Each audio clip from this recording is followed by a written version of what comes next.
Okay, got the Ravin R26 crossbow. Really cool, really nice crossbow. Just some general information about this bow. Overall, the bow is going to weigh about 8.5 pounds. That's with the handle and the arrows. Usually when you're shooting this thing, you're probably always going to leave the handle attached to it. So that way it weighs slightly more than 8 pounds. And if you were to take the handle off, you're slightly less than 8 pounds. This bow at its widest point is 12 3/4 inches. When you cock it, it's 9 3/4 inches. And overall, it's slightly more than 26 inches from its longest to longest. It has an illuminated scope. Inside the glass, you'll see etched into it the dots for different yardages going down. It also has the ring so you can adjust for feet per second to help with your accuracy and getting it set up. This crossbow came with 3 arrows. They're 20-inch arrows, and with a 100-grain field tip on them, you're right at 400 grains. It's like 399 point something. The chronograph information I got on this thing, which I'll show, it's shooting about 393 feet a second. Some things that I really like about this crossbow. One, obviously, is its overall size. It's so compact, but yet it still fits you very well. It's just a good bow to hold and shoulder. It fits and feels really well. Another thing that I like about this, since it's a bullpup type design, is you don't have so much of the weight being so far forward. It's pushed back. So when you put your hand on the foregrip here, you don't have so much of the bow out in front of you, which reduces the weight forward sensation of a lot of crossbows where you feel like you're just holding a 10-pound weight, 14 inches out in front of your hand. You can tuck your elbow in with this thing, and it's a very comfortable bow to hold.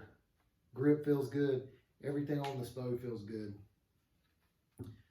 The speed of this bow is great. You're getting close to 400 feet a second. Something at first that I was not a super fan of, but I'm growing to like it more now, is the method of the way you cock it. So it's got the built-in retractable cocking mechanism right here. It's got a strap that comes down and a sled that'll catch your string that you cock it with, and you have to have this handle here to do that. Okay, the bow's ready to be cocked. You can see there's 2 pins that are on this post here, and that's what causes your crank to lock into it.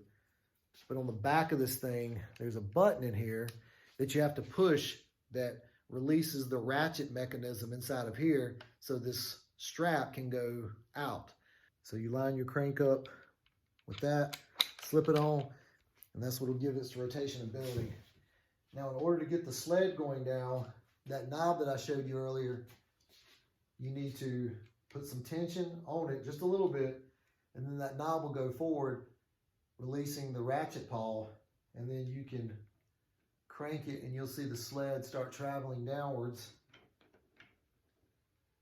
And let's go back up to the top. If you're in a different position, let's say for some reason you need to be more flat and gravity's not going to pull the sled down, there's a knob over here on the other side of the sled that I just reach over and grab with my thumb or push with my thumb. You can see the handle wanting to spin, and just push it down like that. And then you'll hear it click onto the string. Once it clicks, let go of the button on the back. You've engaged the ratchet pawl. Then you can crank it. This has an automatic, the crank mechanism has an automatic clutch built into it. So when you get to the end of the travel, you'll just feel this clutch slip. So you can't over crank it or over tighten or anything. When you load it, you'll take your white colored vein and it'll go down, and you'll go back in the crossbow, and there is, you can see where the knock is there. There's like a little tray sitting in the bottom that you'll lay the arrow in. Now, when you put the arrow in, I'll make sure we can try to hear this. You got to hear, it's a really faint click. There we go, that was it. Now it's on safe. In order to fire it, just take your finger at the back of this thing and press. It's very little travel. I mean, it's minimal. It's probably 2 or 3 millimeters. That's it, is all it travels. It's very small. You just push it down and it's ready to go and you're ready to fire it. So really the only thing that I can find and say that's non-favorable is the way those mounting points are for your crank and your quiver, those 2 buttons. On the bottom here, it's got 2 separate areas where you mount your cocking handle and your quiver. It's got 2 pins that stick up that fit in there.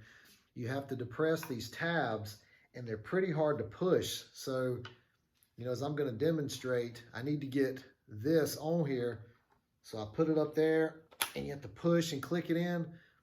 I'm not saying it's horrible, but it's just not super convenient.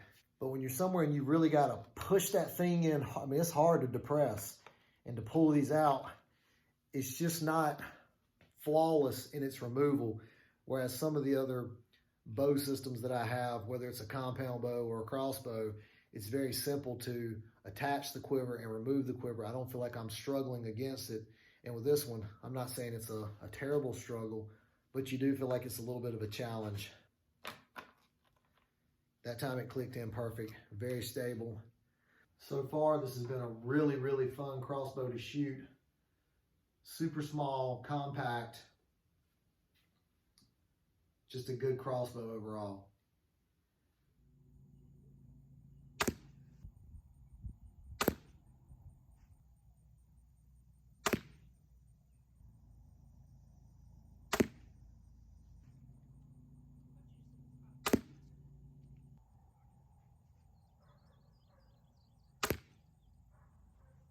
Shooting the Rage hypodermic knockoffs.